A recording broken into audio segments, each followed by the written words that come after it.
우리가 지난번에 제가 여호사밧이 아합과 함께 해서 아합이 죽음에 이르르는 이야기를 함께 우리가 나눴습니다.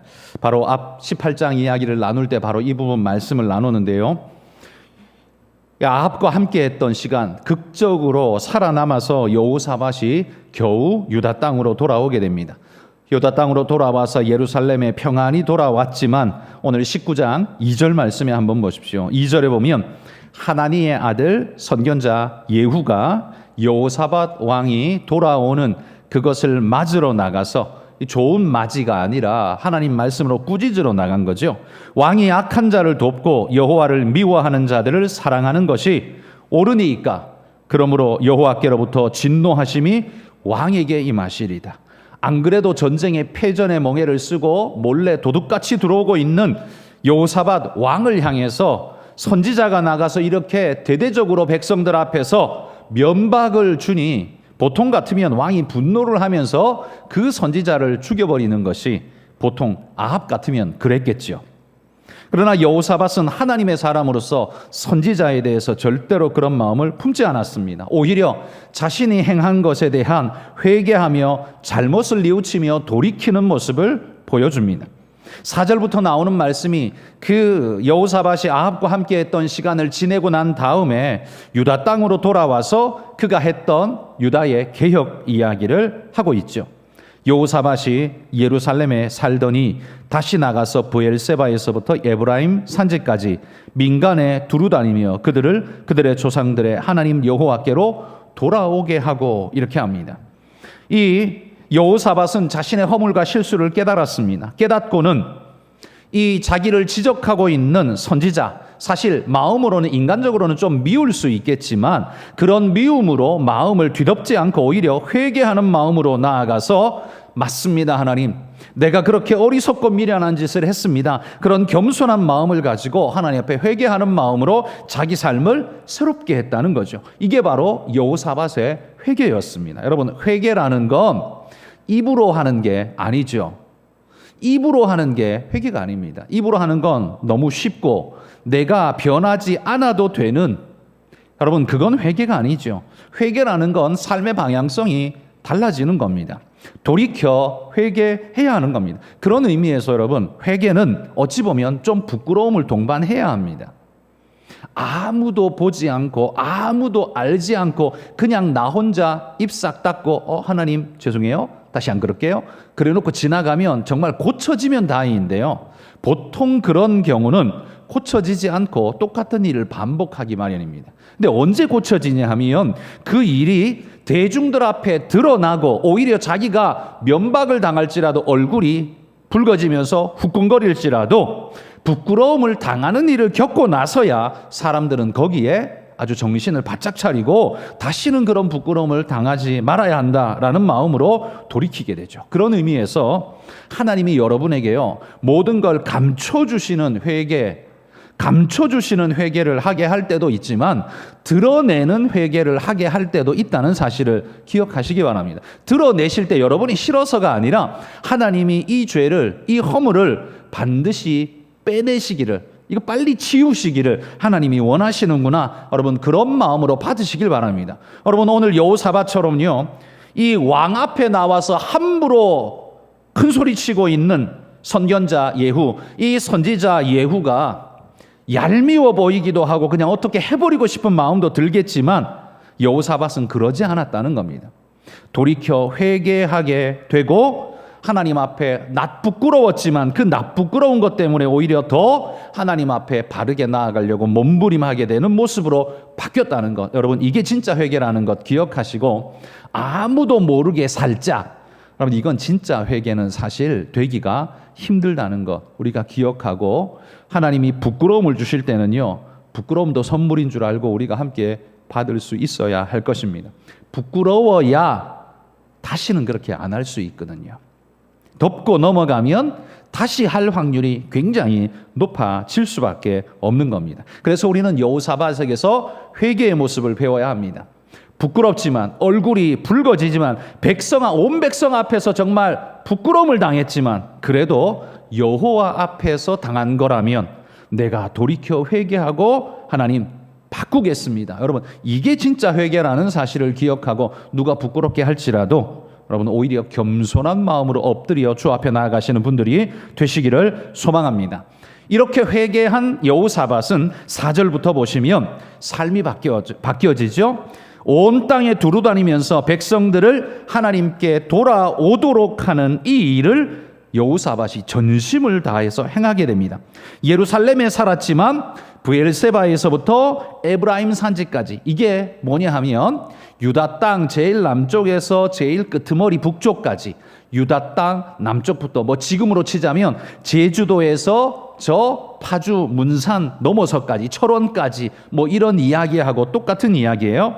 여기 남쪽 끝에서 북쪽 끝까지 그는 두루다니면서 그 백성들로 하여금 하나님께 돌아오도록, 하나님 앞에 엎드리도록 그렇게 독려하고 말씀을 전하는 사역을 왕이 행했다는 겁니다.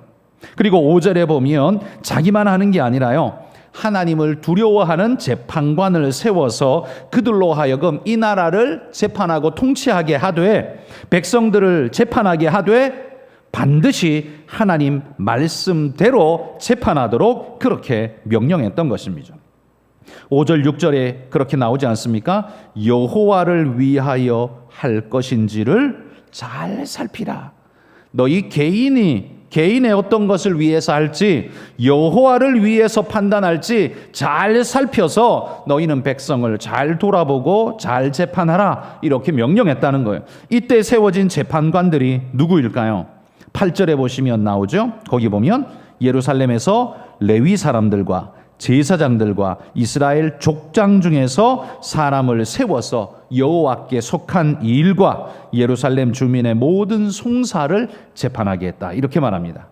여호사밧은 그 나라 백성들을 돌아보고 재판하고 가르치는데, 바로 말씀의 사람들을 세워서 그들로 하여금 말씀의 통치를 받도록 그렇게 했다는 거죠. 말씀이 그들의 삶의 판단 기준이 되게 했다라는 겁니다. 여러분, 왜 이런 사람을 재판장으로 세웠을까요? 법정의 사람들, 이 판사나 변호사나 검사나 이런 사람이 아니라 오히려 레위인과 제사장, 말씀을 아는 족장들을 세웠답니다. 이유가 뭐겠습니까? 이게 바로 여호사밧의 통치 철학이었습니다. 여호사밧의 통치 철학은 기초가 여호와께 있었습니다. 그래서 하나님의 말씀으로 겸손하게 행하고, 말씀으로 정의를 행하고, 말씀으로 약한 자를 돌아봐주고, 말씀으로 자기 삶의 욕심을 제하고 바르게 서는 일, 이거 하나님 앞에서 하라. 이것이 바로 하나님이 이 여호사밧이 그 백성을 통치하는 방식이었다는 겁니다. 여러분, 여기 이 여호사밧의 모습을 보노라면 그 백성들에게 바라는 바가 무엇입니까? 하나님의 마음으로 세상을 보라. 그 백성에게 그걸 가르쳤다는 말입니다. 하나님의 마음으로 세상을 보라. 네 삶의 이웃과의 관계 속에 돈을 주고받고 무슨 관계를 주고받고 하는 그게 그냥 물질로, 어떤 관계로, 세상의 어떤 삶으로 엮여진 게 아니라 그 모든 것을 하나님의 마음으로 세상을 돌아보라. 이게 바로 여호사밧이 백성들을 이끌어가는 통치 철학 원리였다라는 말이죠. 저는 오늘 이 말씀을 여러분과 함께 나누고 싶은 겁니다. 여호사밧의 백성을 다스리는 통치 철학, 이거야말로 여러분 우리나라를 다스리는 통치 철학이 되었으면 좋겠지만, 그렇게 할 수는, 물리적으로 그렇게 할 수는 없고, 그 대신 뭐가 가능합니까? 내가 다스리는 나, 내가 생각하는 나, 내가 이끌고 가는 내 인생, 여러분 그거는 내가 어떻게 할 수 있지 않습니까? 그걸 어떻게 하라고요? 하나님의 마음으로 세상을 보라는 겁니다. 나라는 인생을 볼 때에 하나님의 마음으로 세상을 보게 만들고, 그렇게 행하게 만들고, 그렇게 판단하게 만들라는 이야기죠.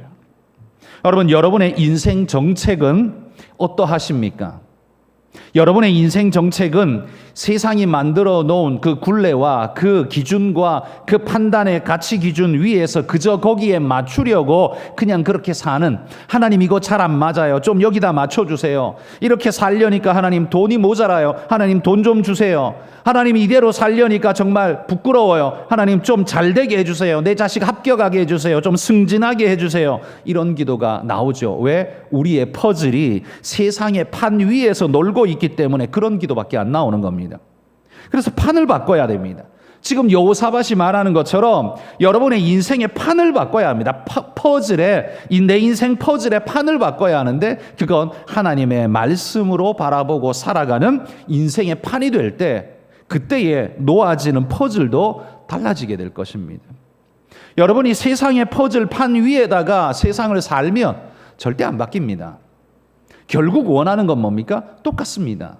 결국 합격, 승진, 잘되고 돈 벌고 칭찬받고 뭐하고 이 나쁜 거 아닙니다. 좋은 것이긴 합니다만, 여러분 이게 우리 인생의 판이 되어버리면 내 인생에 내가 수놓아 가야 할 내 인생의 퍼즐은 다 그 판에 찍어 맞춘 어떤 조건일 뿐입니다. 그러니 세상의 사람이 될 수밖에 없지 하나님의 사람이 될 수 없다는 겁니다. 그러니 여러분, 우리 인생의 판 자체를 바꾸셔야 합니다.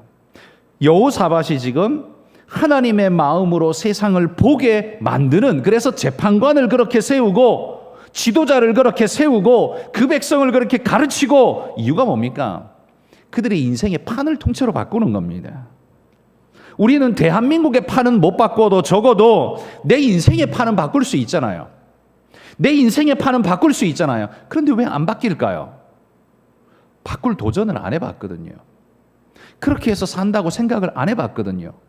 내 인생은 세상이 찍어놓은 판 위에 붕어빵 같이 그 위에 그냥 퍼즐을 올려놓는 것으로, 하나님 이게 딱 안 맞는 것 같아요, 하나님 여기 뭔가 하나 모자란 것 같아요, 하나님 여기 찍어놓은 판에 나 하나 뭐 모자라는데요.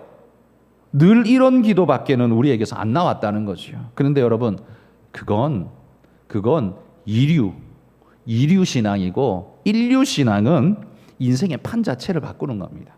말씀의 판으로 바꾸는 겁니다. 오늘 여호사밧처럼 말씀의 판으로 바꾸고 그 위에 말씀의 퍼즐을 하나하나 올려서 내 인생에 집을 지어가는, 말씀의 집을 지어가는, 바로 그것이 여러분 우리의 삶이어야 한다는 말입니다. 그래서 당신의 인생 정책은 어떻습니까? 라고 묻는 겁니다. 여러분, 정치권, 여의도에 정치 잘하니 못하니 우리는 늘 그거 가지고 그냥 양념처럼 씹어 먹지 않습니까? 그런데 정작 우리 인생의 정책은 잘 펴고 있습니까? 여러분, 삶의 인생 정책은 정말 제대로 펴고 있습니까? 맞춰서 살아가고 있습니까? 이거 우리가 물어봐야 한다는 거죠. 오늘 여호사밧이 다 나라를 뒤집어 엎고 있는 것처럼 여러분의 신앙이 여호사밧처럼 여러분의 삶, 여러분의 틀, 여러분의 인생 판, 이거 전체를 말씀으로 갈아엎는 역사가 여러분 안에서 일어나야 한다라는 말입니다. 여러분, 여러분은 여호와를 두려워하는 마음으로 삼가 행하고 있습니까? 오늘 우리가 읽은 본문 7절에 말하는 것처럼 그런즉 너희는 여호와를 두려워하는 마음으로 삼가 행하라. 여러분, 이 말씀 속에 모든 율법의 명령들이 다 그냥 녹아 있습니다. 하나님을 두려워한다면 범죄할 수 있겠습니까?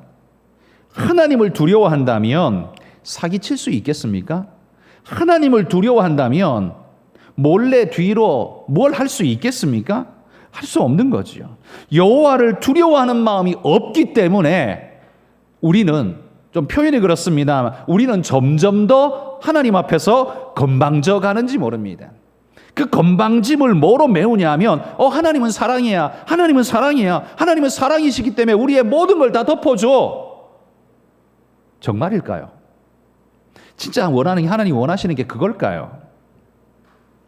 결국 그건 따지고 보면 내가 하나님을 이용해 먹는 것 아닐까요? 하나님은 우리 인생의 판이 바뀌기를 원하는데 내 마음대로 살기 위해서 하나님을 그런 식으로 몰아붙여가지고 더 이상 말도 못하도록 하나님 입에다가 테이프를 쫙 발라버리는 그런 삶의 모습이라면, 그게 여러분 우리의 인생 정책이라면 그건 결코 하나님이 축복할 수 없는 인생의 모습 아니겠습니까? 그러므로 여러분, 우리는 여호와를 두려워하는 마음으로 삼가 행해야 합니다. 오늘 여호사밧이 그 백성에게 명령하고 있는 것처럼 너희는 여호와를 두려워하는 마음으로 하나님 앞에서 삼가해야 한다라고 말합니다. 어떻게 삼가 행할 수 있을까요? 그 방법 두 가지 간단하게 살펴보면 여러분, 우리 마음에 예수님이 하신 말씀입니다. 염려와 재리의 걱정이 우리 마음을 지배하게 하지 말아야 합니다. 이거 염려와 재리의 걱정이란 예수님이 우리의 마음밭, 네 개의 마음밭을 이야기하시면서 돌짝밭 이야기하실 때 하신 말씀입니다. 이거 돌짝밭, 가시밭 이야기할 때 하신 말씀입니다. 이 씨가 떨어져서 뿌리를 내리고 이제 자라 올라가려고 하는데 그 위에 뭐예요? 염려와 재리의 걱정이 돌덩이처럼 꽉 누르고 있어서 뚫고 가지를 못해서 그 밑에 짓눌려 가지고 그냥 압사되어 버린 마음의 상태. 뭔가 한번 뚫고 가려고 비켜가는데 가시나무, 가시떨기나무가 가시가 나와서 우리의 숨통을 옆에서 콱 조아가지고 숨통에 맥이 빠지게 만들어가지고 더 이상 올라가지 못하도록 붙잡아 놓는 상태. 여러분, 이게 예수님이 이야기하신 마음의 상태 아닙니까? 여러분, 우리가 예수님을 향한 열정과 마음을 가지고 있다 할지라도 우리 마음을 주저앉히게 만드는 게 뭐였습니까? 그게 바로 염려와 재리의 걱정이었습니다. 돈 걱정, 살아갈 걱정, 미래 걱정. 왜? 어느 그 연구 발표에 보면 우리가 하는 걱정의 90% 이상은 안 해도 될 걸 한다고 하잖아요. 우리 인생에 진짜 걱정해야 할 걸 걱정하는 건 10%도 되지 않는다라고 이야기하거든요.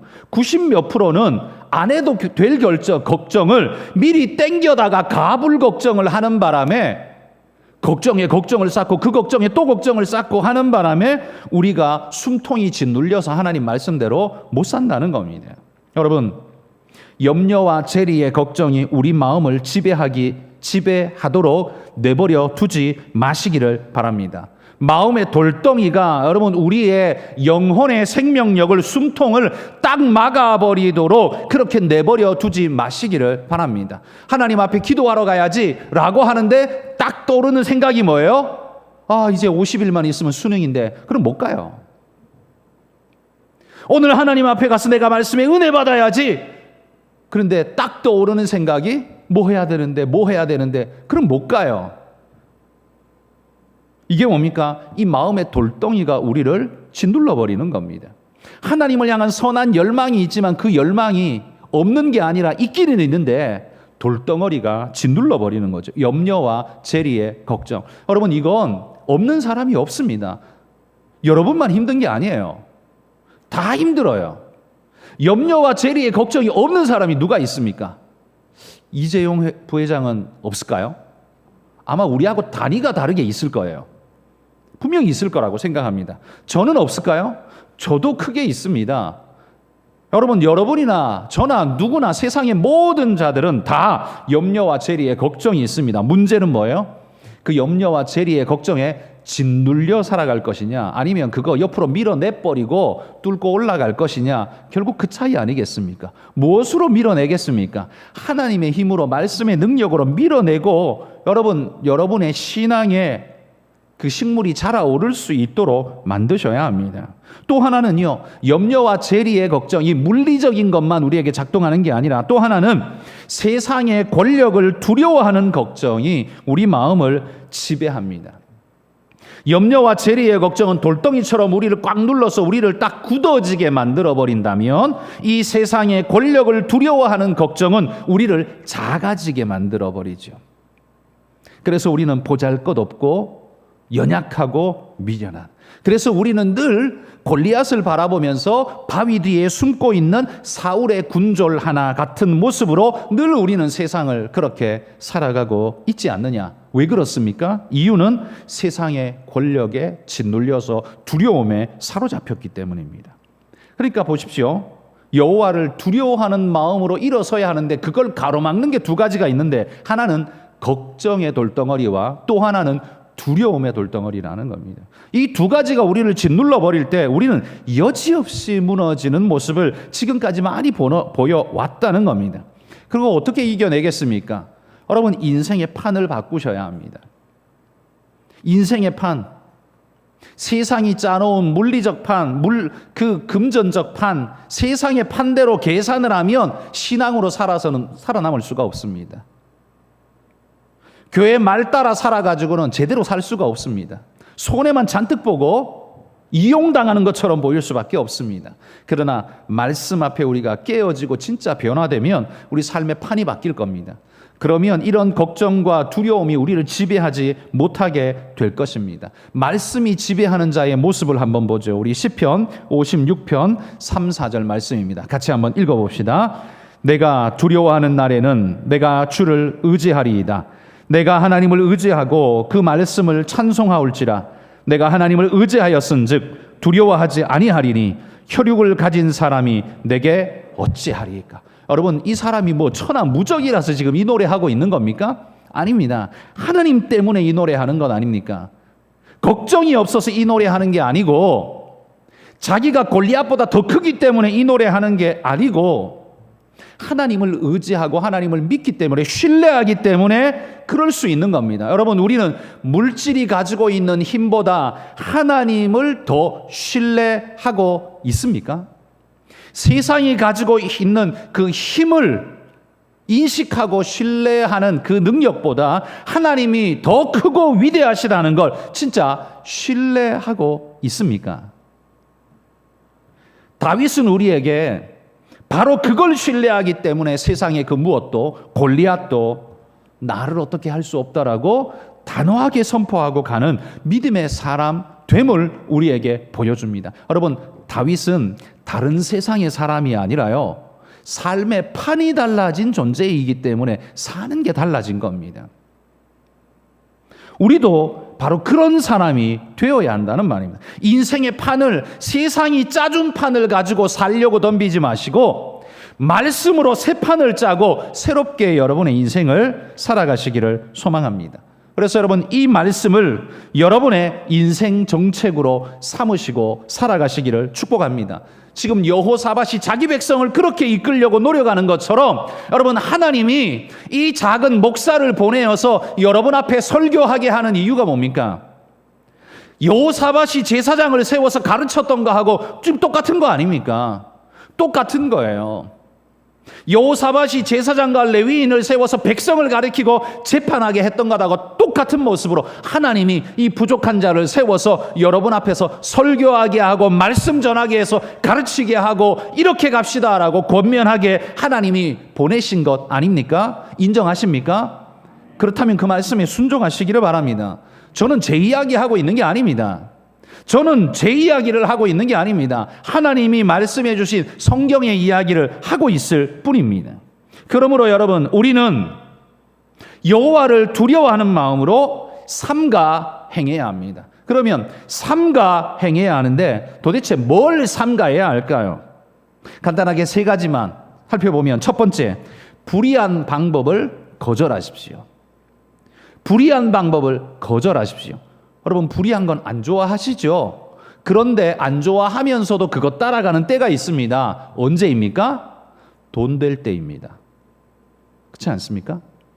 나한테 유익이 될 때입니다. 불의하다는 걸 알면서도 거기에 우리의 손이 뻗어나가는 이유가 뭡니까? 그건 나한테 유익이 되기 때문이에요. 열왕기상 21장 3절 말씀 한번 같이 읽어봅시다. 나봇이 아합에게 말하되 내 조상의 유산을 왕에게 주기를 여호와께서 금하실지로다. 아니, 이 이야기의 배경을 아시죠? 아합이 자기 왕궁에서 보니까 그 앞에, 왕궁 앞에 밭이 하나 있는데, 야, 저 밭에다가 나무를 심어가지고 내 나물밭으로 만들어서 내가 먹을 때마다 그거 따먹고 하면 참 좋겠다. 멀리 갈 거 없이 저기다가 딱 하면 딱인데, 근데 야, 저 밭 주인이 누구야? 알아보니까 나봇이래요. 나봇에게 가가지고, 야, 내가 돈을 더 얹어 더 쳐서 줄 테니까 너 그거 나한테 팔아라. 나 이거 나물밭 하고 싶다 라고 말했더니만 나봇이 한 말이 방금 읽은 이 말입니다. 왕이시여, 내가 이거 당신한테 팔았으면 참 좋겠지만 당신이 또 돈을 더 쳐준다니까 나도 팔고 싶지만, 그러나 내 조상의 유산을 왕에게 주기를 하나님께서 허락지 아니하실 겁니다. 이건 하나님께서 허락지 않는 일입니다. 하고 그것이 자기에게 돈이 더 얹혀지는 일임에도 불구하고 왕에게 신뢰를 받는 일이 됨에도 불구하고 나봇이 거절했습니다. 이것 때문에 나봇은 어떤 일을 당했습니까?